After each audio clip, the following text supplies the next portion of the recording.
It's great to be with Elliot Cherry and Michael Keller.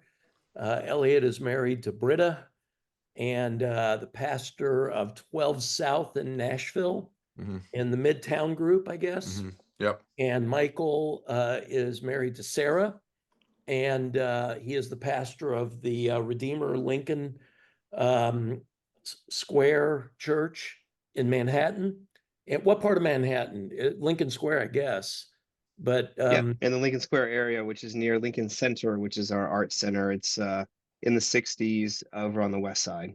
very good. So tell me about your families. I just mentioned your wives' names. Elliot, you go first. Yeah. Yeah. My wife's name is Britta. We've been married. This is our 16th year of wedding. I'm sorry, it's our 15th wedding anniversary, entering our 16th year of marriage in a couple months. And yeah, we got 5 kids in Nashville, 2, 4, 7, 10, and 12, I think. 4 girls and a boy. And yeah, we love life. Life in Nashville is good. Family Nice. life is The good, and the way it's you said we've got 5 kids in Nashville, I thought you were going to say and 8 in Ohio, or something well, like we that. and I I've mean, not when you been start told getting to that, around but 5, when you have about 5 kids, like you start, like you said, I think. Do I you hear think that? I love the fact that means Elliot, when he gets older, is gonna really be like, I don't know. I'm gonna, He's like, I'm I have already, no idea what their ages are. I'm already like this. Yeah, we have 4 girls and a boy, and it's chaos all the time, but it's good. It's good chaos. So good trouble. Nice. How about you, Michael? I have, I guess was it 2025? I got married in '02 in You're November, so I 25 guess we're in the kids. 20. Oh, No, 20. It's the year of 2025 of our right. Lord, and I got married in 2002, so I guess it's 23, 24 years of marriage, and got married out of college. I have 2 girls, 14 and 12. So one just graduated from 8th grade, so I have a high schooler just now. Mhm. And yeah, we've lived in the city. Did an RUF here back in I guess 2009. Did that for 7 years, and I've been started a new Redeemer Lincoln Square site. I guess it's not new anymore. It's 8 years. We're 8 years into this. So Mhm. That's yeah. hard to believe. Catherine and I had the joy of being at your 5th anniversary, and that was a great Yeah. celebration. And I can't believe that's been 3 years.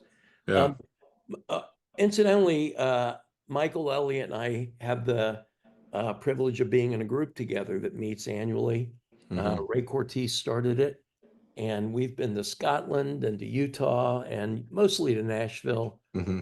So each year it's just a great reunion, and it's great to see you guys today. Yeah, So man. I'm going to ask questions. You answer how you want, and if you want to go off the beaten path, Yeah. feel free. Either way, this is going to be reduced to about 30 seconds anyway, so it doesn't matter. But so how did you guys become friends? Oh, are we friends? Wait, I did, wait. sorry, I didn't know that's what. It's a That's leap, a little I bit too know. strong of a term. I thought Yeah, we were that's here to assuming talk a lot. about. Yeah, I don't know. So it just needs to be stated that I was actually in the group first, Mike's group, the group he's referring to. So I was asked to be in the group first before Michael was asked to be in the group. Uh, but it was really a sweet thing about friendship and about how it formed because we met in this group many years ago, and there was a really fast connection, honestly, over like laughter and humor, over some like immature texts that were being sent back and forth, some gifs and memes that were being shared during the group. I was like, oh, we find the same things funny. And then come to find out, we're both middle of 3 boys, both the only boy of our siblings, our family of origin, that entered ministry, and both sons of ministry parents. Michael's parents are a little bit more well known than my parents, but it was the same kind of dynamic of like grew up in a ministry house, didn't think I'd ever be in ministry. Lord clearly called us both to ministry. We get the middle brother birth order thing. We get the like we're young pastors trying to figure this out thing, and we're in this group with so many wiser older brothers who have been ahead of us that we really connected. We're the young guys in the group that you were talking about. So it was so fast the first night, even, that we all went to dinner and he and I rode back together.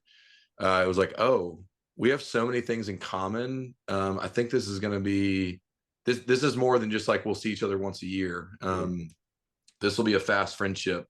We didn't know what it'd become, but it became really, really sweet, really early. What Elliot's trying to say is that the group had a lot of folks who had been in ministry for a long time, and the least mature and the youngest people were both me and him. We were actually the youngest ones, but Yeah. that's not enough. Like just because you're the same age and stuff, I think there's, you hear that. I think C.S. Lewis has that famous phrase that sort of the part of the opening of a friendship, the beginning of a friendship is where, two people are like, you two, like as well, like wait, we're actually aligned on this. Mhm. And it's where, yes, friendships have to be built, but I think they're also discovered.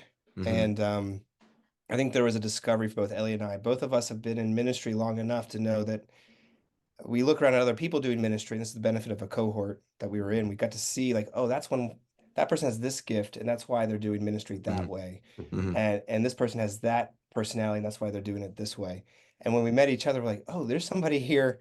I never met somebody, and I can honestly say this, that that had so many parallels of how they think and act, both Mhm. good and bad, to Yeah. say, oh, you too. Well, okay, I Mhm. get you. And the fact that I think, Elliot, one time a couple of months ago, you said the fact that you're in ministry doing it this way means I can be in ministry and do it this way. And I think there was Mhm. something really, really Yeah. beautiful Yeah. that came out of that. Yeah. There was not just a kinship early on in our friendship, but a like, and the Me Too, the You Too, C.S. Lewis stuff, but like um, I think we give each other freedom to be ourselves and to believe like it's okay to be a pastor and be this way. Because there can Yeah. be certain pastor groups that you get into, not necessarily ours, Mike, but like certain pastor rooms where you're like, I don't really fit here. I don't know that this is like, I feel outside of the box on the way that I think about things or the way that I want to act. And some of that's immature. And some of that is like, oh, but kind of giving each other the joy of the like, I can really be really me around Mike as we're talking about being pastors, as we're talking about being dads and bosses and husbands. And I think vice versa, the freedom of like, man, this, it gives me, it was a deep intimacy of like, we get to be ourselves around each other in a world of being a pastor. So yeah, it was fast, but it has gone really deep, even though it began pretty quick on the connection level. So I don't I'm have, sort of, oh, were you gonna say something, Mike? no, you go first, Mike. I was, just kind of going based on what you guys are saying. Have there been moments that you can remember where you've had to challenge the other one, where you've felt like Yeah. God used that person to even speak hard truth into your life, that kind of thing? What's happened with the friendship along those lines? Well, yeah, I Uh, mean, real friendship, yeah. again, back to the discovery aspect, I think you can have lots of friends, which are really acquaintances. Mm. I think there's a level of friendship where there's not many of them, and I think you can count Mhm. friends that have the depth of relationship where you Mhm. can, where you grant persons license to actually speak in each other's life. Mhm. I used to, I tell people in my church, I'm like, you have the ability to speak in somebody's life to the degree that they've given you access to speak into their life. If Mhm. you want to call somebody out, yeah, okay, and you can. There's a way to do that actually where you don't have the relationship because in the name of justice. But if you actually want traction with somebody, can you say something hard to someone where even if they disagree with you, they actually still know that you mean it out of a place of love? Yeah. There's only a small number of those people that you have in your life. Yeah. And I think both Ellie and I have Yeah. just over the years developed that. Say, yeah, Mm. you have that access. Speak into it and Yeah. say things, and we I have. mean, yeah, Mike, when you just said that, I've got multiple examples between us where that's not what he just said is not hypothetical, it's actual. Um, last summer I was going through a really hard time ministerially and professionally. And Michael and I talk regularly, we don't have like a scheduled call or anything, but we're texting, we're calling, we're playing online chess with each other, and he's usually beating me at that. But we're always in kind of conversation to some degree. And I called him because I was like, dude, I got to let you in on some things that are going on. And he didn't just show compassion as to what some things that I was facing ministerially that were really hard and lonely. He rebuked me like, dude, here's what love would look like for you to choose to treat this person this way, and here that's going to cost you to love. So like, let me give you the courage, which is encouragement. Let me give you the courage to go love this way, and you're going to suffer for it. And it was like, man, yeah. I mean, what he just said, but it's Proverbs that talks about wounds from a friend that can be trusted. It was like, yeah, I don't really want to hear that. I kind of would rather just call you and have you tell me how hard my life is and make me feel good about that. But it was like, no, this is actually what you need to go do. And I remember 3 or 4 years ago too, when his dad was going through cancer treatments. I remember his wife, Sarah, was really sad and scared, and not sure that Michael was like, Doing okay. Doing Doing okay. alright. Yeah, I want to protect the confidentiality of some things that Sarah shared, but basically called me and said, I need you to call my husband because I'm not sure he's going to listen to anybody else except you. That's great. And so, yeah, that kind of stuff, it doesn't just grow a friendship. It confirms the friendship. Like, oh, we can do this, and I'm not afraid. Nothing's at stake here. So it's really, yeah, that's a very real part of the friendship. But to what I was saying earlier, we both had given previously each other license to do that. Where Yeah. the reason why I was able to do it like that, what you just talked about, it was because you have in previous times, Yeah. where I didn't necessarily ask for it. See, that's Right. there's one thing. Yeah. Hey, is there something you want to talk to me about? Like, that's one thing. It's another thing is saying, you know what, I didn't ask for this moment, but you do this thing, Elliot, where you're like, Michael, no, but Michael. Yeah. And like it's really like Yeah. make me sit with something, and I'm Yeah. like, because there's so many different ways the pastor can go like that way and that way, and you're like, nope, Yeah. nope. This is what we're doing. And yeah, that's what Yeah. we're doing. I think that I don't know if it's a spiritual gift or not, but sarcasm, the Lord has given us the ability to Really? do that. Really? I know. It might be. I don't think it's a fruit of the spirit. Maybe it's a gift of the spirit that Paul forgot to list, but I think it was one of them. It just it didn't was. get into that. Yeah. There is a like, and there have actually been some recent even sociological studies that have shown that like giving friends hard times, like poking fun, making No, fun, teasing. sarcasm. No, I saw the study. It was actually, or maybe we talked about it. I can't remember Yeah. who showed what, but yeah, to the degree that you can tease somebody that's actually a friend, that's Yeah. the depth of the friendship. It's amazing study. So I think so much teasing that does go on, and Khandjian, you've witnessed it when we've all been staying in the same cabin. Like sometimes it's like it's annoying for everybody else, but like brothers, but there is this sense of like, no, we can do this because there's this other thing underneath that. Hey. Like we've gone so deep with each other in joy and in grief and in challenge that it's like us poking fun of each other is actually just like proof of how deep this thing is. And so we were together in Scotland last year, speaking at some different things together, trying to encourage some European missionaries and some Scottish church planners. And it was really, I mean, like, what is our life that we get to go do that together? And we've heard great things about that, by the way. Thanks. Who did you hear more good stuff about? Yeah. What exactly? Who was praised more? Was it Yeah, me what or did was you- It was obvious to them that you guys knew me, but I don't want to get into the details. That actually, I don't know if that's good for you that they knew that, but we were doing this thing. It was actually a really sweet moment for our friendship because we were doing like this panel discussion, and one of the Q&A, yeah, and one of the we were bantering and poking fun at each other, and then trying to answer some like missional theological questions, and it was a joy. But then after the Q&A time, one of the elders from the church there, who's a very widely respected scholar in Scotland, came up to us and he said, hey, my son was asking me after, like, hey dad, Michael and Elliot up there, they were treating each other like they weren't best friends, but it was obvious that they were best friends. Like they didn't talk to each other like best friends. I thought it was like, hey dad, do you have somebody who treats you like an enemy but really is your friend? I thought it was something like that. And yeah. He's like, I saw Michael and Elliot talk to each other like enemies, but clearly they were best friends. And it was like this little 9-year-old's observation of like how close they are. And the dad was like, I don't know if I do have anyone like that. And Mm. so there was a sweetness of like, even I hope, the hope is that people can tell how much we love each other. And that's not for show. There is a deep connection. It's very evident, and Cortese and I have enjoyed that Yeah. forever. And I just feel sorry for people who don't have that, Yeah. Well, because Mike, it Mike, for you and Ray, was it like discovered? Like, how did you like what was That's it for good. you and Ray? What Yeah. what was that like? in the funniest little experience, we worked out together. We've known each other since junior high, and then we were on the same basketball team.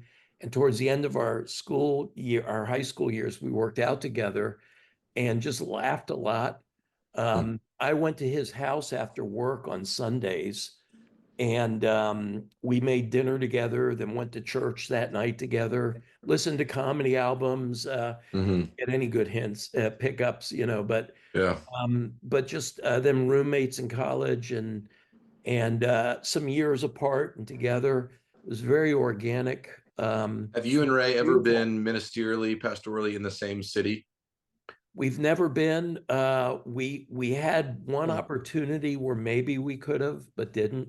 Mhm. But I would just say that it was all those, and then finding that safe space to share really deep, painful, and hard Mhm. things together, Yeah. and Yeah. to work through them, and Yeah. to walk with the other through them. Just to speak to that, Mike, because I bet you there's some people listening going, man, yeah. I mean, you just said, man, I feel bad for people who don't have this. I think there's a lot of people who don't, because to be honest, I'm in my 40s. I didn't have this until I kind of met Elliot. And so, Mhm. and I do think these are very rare relationships. Like you can count them on Yeah. one hand if you have them Mhm. at all. And you'd be lucky you have one. It'd be great if you have more than that. And some people do. Some people have five, whatever. Mhm. But it's not usually more than that. If you're Yeah. listening and you're saying that, like, well, how do you can't just say, I'm going to meet somebody to have a deep relationship. Mhm. Again, I still have Lewis in my head Yeah. where it can't Yeah. be, you can't meet about that. It has to be something that you meet over. Yeah. There needs to That's be right. something in common. So commonality is one of those things. And I Right. think I remember Lewis's quote is like, it can be dominoes, it can be mice, it can be whatever. But Mhm. you have to have something where you connect over, you say, yes, I want to do Right. life with you over this issue. And Mhm. so Ellie and I have, yeah, we're both in ministry, but we also have chess. We also have a lot of there's multiple What's that game reasons we to. played last year? Catan, but that was Catan. yeah, Almost yeah, won He that that was one. lost. fun. That's what Yeah. matters is he didn't win as much as I did. That's what matters. Anyway, but my point is there's just lots of different. So what do? You need to find things that you have in common with somebody else. There needs to be some level of time. That takes time, by the Mhm. way. And a lot of people I talk to these days, I'm like, they don't have time. Well, And the reason yeah. they don't have time is because I believe friendship out of all the relationships that are out there is the least instinctual, because you have to have love to procreate. You have to have uh, neighbor relationships to make it in life. You have to have work relationships. I think a lot of times we devalue friendship because you don't Friendship becomes have like to. like a luxury almost. That I do think Right. that, Mhm. some go as your alls did. Y'all talked about that dinner like it was speed dating, Yeah. but, but I think there's a place where you also, you take a little risk. Now, we Yeah. grew up together, so Yeah. it just happened over time. But with you guys, at some point, you made this kind of decision to step into each other's lives, and it could have gone wrong. Yeah. And I think that Vulnerability is vulnerability. yeah, Yeah. and you kind of like not that you're like dating, but there is like I'm going to take one step farther and you're going to take one step farther, kind of Yeah. to test the waters. Like, are we still good, or is it still good? And that's something you said, Michael, a second ago about time. Mm. There is something that, again, I think we discovered. No, we didn't plot out the years at all. We don't do good at plotting things out, Mhm. but there was a sense of like some rituals that came in terms of like in like an underlying commitment to see each other, to be with each other, to text, to call, to check in, again, not with any like iron fist or rigid scheduling, But but an like intentionality. there was intentionality. And it takes time though, and that's what I Yeah. think because friendship is a luxury potentially, Michael, like you were saying, we have known the loneliness of ministry. We have known the grief of life. We have known the loneliness of being the young senior pastor of churches that it's like, we don't know what we're doing, but the Lord called us to this. Like those things, it's like, oh, I need this. So we valued it, and the value of needing a friendship like this, even across state lines, was like, but that's going to take time.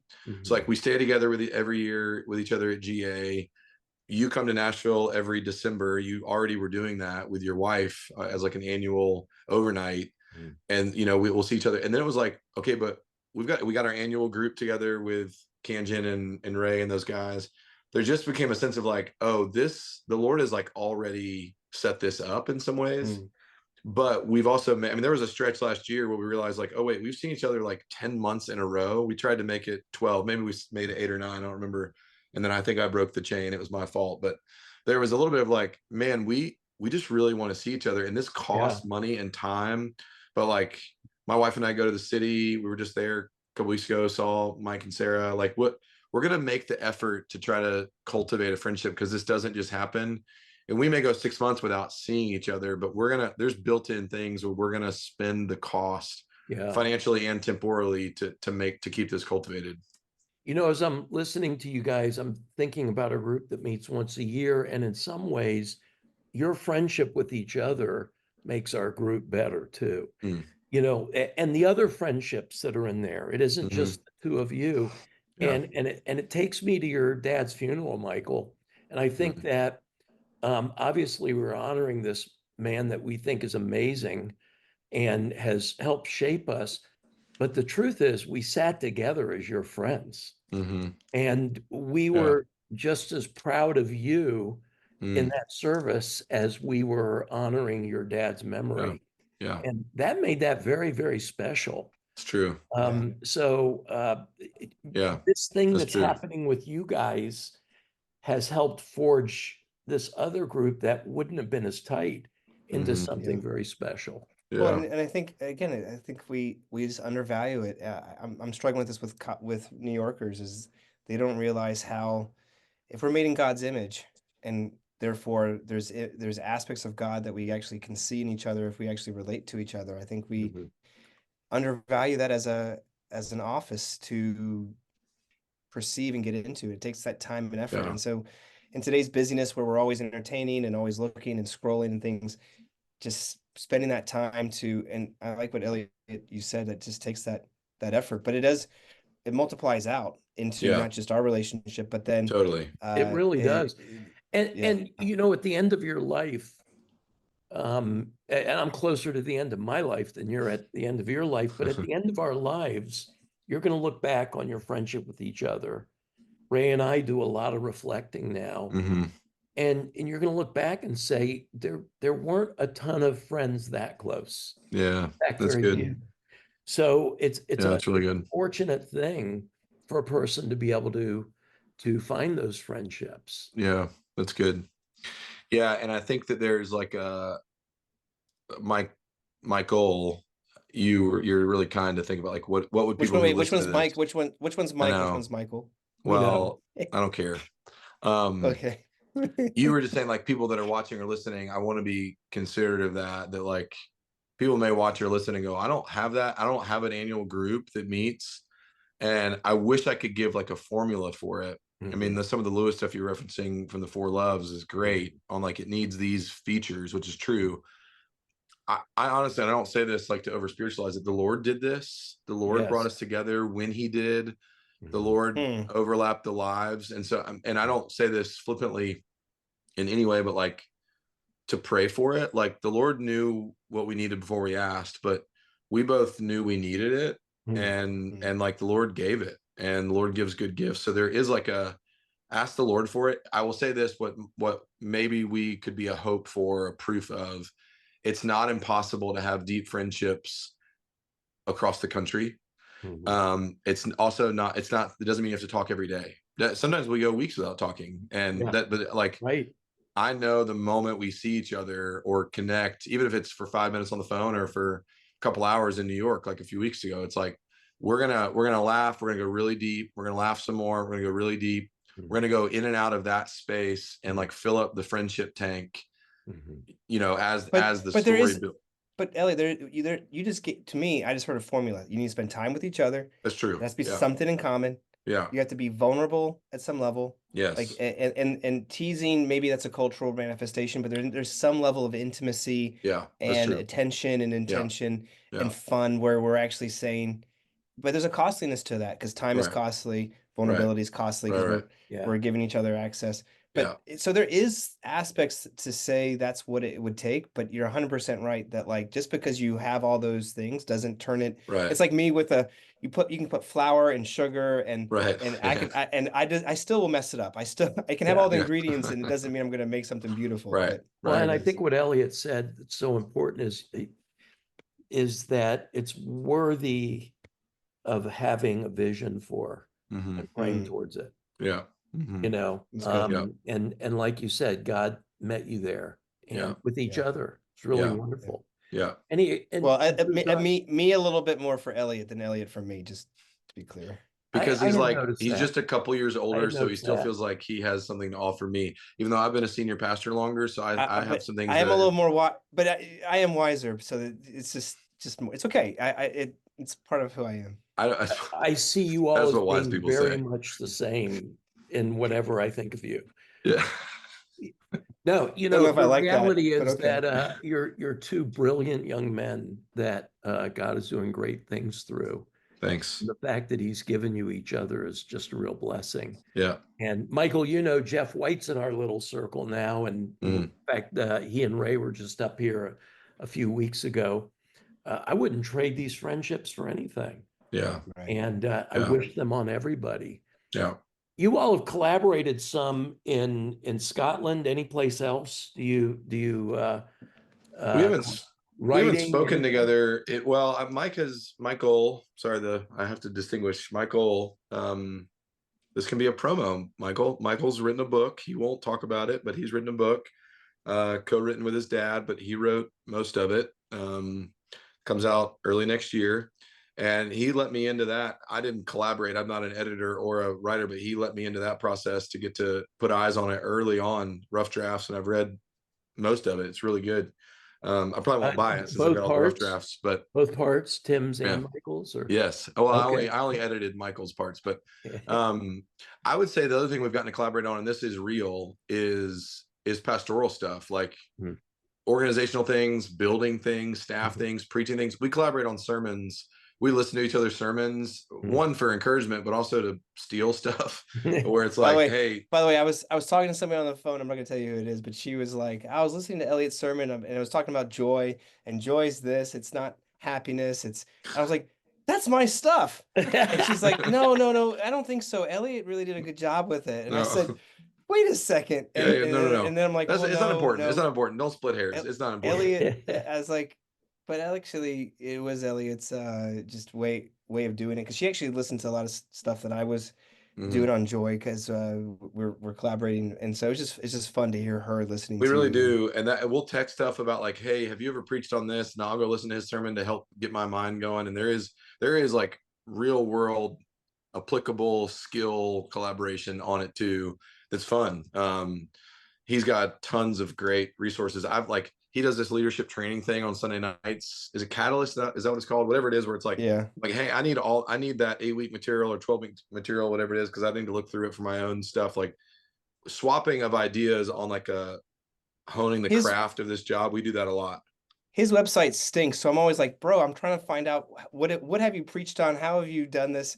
We're getting a new website in like 6 weeks. It'll launch. It's hard to believe that like 10,000 people go to his church every Sunday. I know, but I'm like, I'm trying to actually learn from you, man. I just can't find the information. Hey, that was a bone. Thank you. Yeah, Thank you. Well, and I'm trying to say it's such good stuff. I was trying to find it. I have to like actually call the guy up and say, please show me where it is. Catching up with the time. We're having to deal with that too. Yeah. Here's a question. Does the fact that LA, you're in Nashville, Michael, you're in New York, does that in any way help you in speaking wisdom into the other's ministry at all? Yeah, my city's better than his, but Oh my What gosh. what else were you trying to say? Oh my gosh. Oh, Let's see. Yeah, that's so wise to speak like that. Yeah. Certainly on all the like, I think because he did college ministry for so long, not just in New York, but like the like current generation of things, and Gen Z that's coming right behind it. But like, what do people care about now? And how do you kind of speak the language of the time, like Paul, where it's like, I'm trying to like in Acts 17, like I'm trying to speak the language of the culture so that they'll listen to what I have to say about Jesus. He's great on that stuff. And obviously New York is the epicenter of that. I will say culturally, we deal with really similar people, young, driven, similar idols, similar upbringings in some ways, but I have a lot to learn from him on.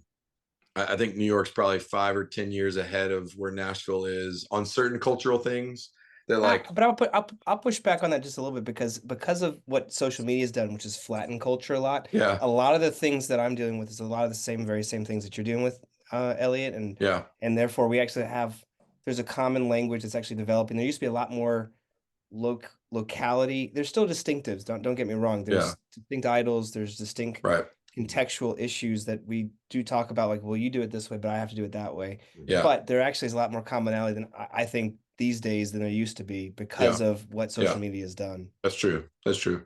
Very Yeah, good. yeah, We're probably going to have to wrap it up soon, but yeah.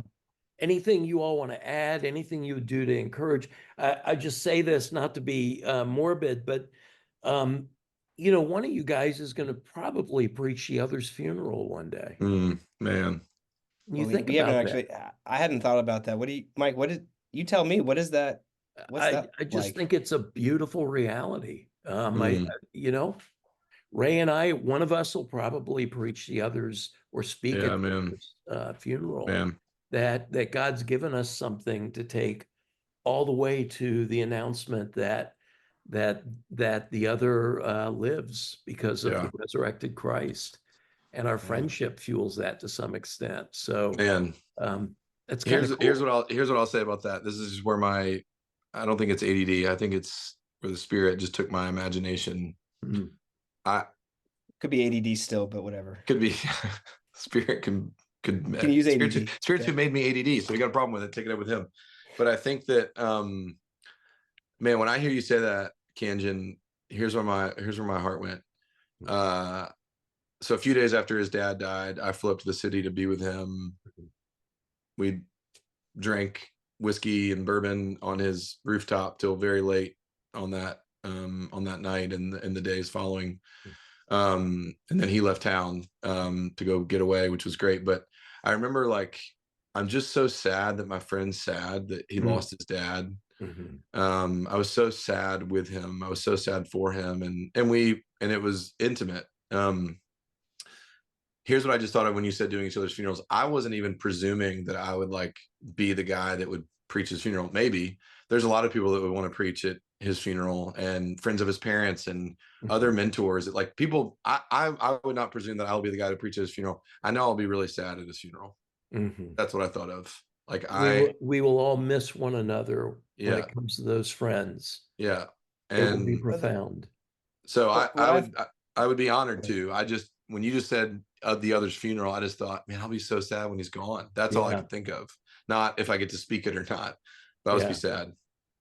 I think one of the unique things being pastors, and a lot of what we talk about is Jesus, and because we think Jesus is not just an idea or just an example, but Jesus is Savior. When kind of knowing that that's actually at the heart, even if we're not very good at putting it at the core of our hearts, knowing that that's a desire to have that desire, I think it's going to be a beautiful thing if when and if to be able to speak about Jesus and how Jesus is How what we Jesus saw did, Jesus in that friend. what Yeah. Jesus did, and how we saw Jesus and how we see again Yeah. God through. That would be a great honor, because friendship is one of those chosen relationships. Like you don't get to choose your dad, you don't get to choose your mom. Yeah, that's right. You have to be in relationship with them no matter what. And yes, you get to choose a spouse, kind of. Yeah. But I think your friends is one of those beautiful potential possibilities to be able to then, if you hold on to them over decades and decades, to Mhm. speak some beautiful words. If I have to be the one, if I can actually say it, get it out gutturally Mhm. from the Right. tears, but I think it could really be a beautiful thing. Yeah. Yeah. Anything else you guys want to add in this?